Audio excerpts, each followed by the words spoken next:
Hey! In front of me is FairPhone 3 and today I would like to show you how you can operate apps permissions on this device. Firstly, go into device settings.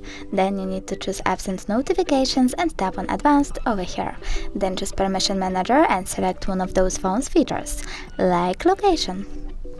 Then pick one of your apps, for example camera, and select one of the options. Allow all the time, allow only when using the app, or deny. I will go with allow all the time. Come on.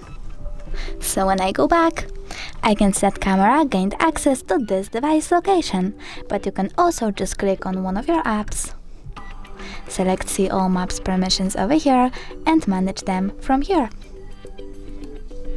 Thanks so much for watching. If you enjoyed this video, smash that like button, comment, and don't forget to subscribe. Bye!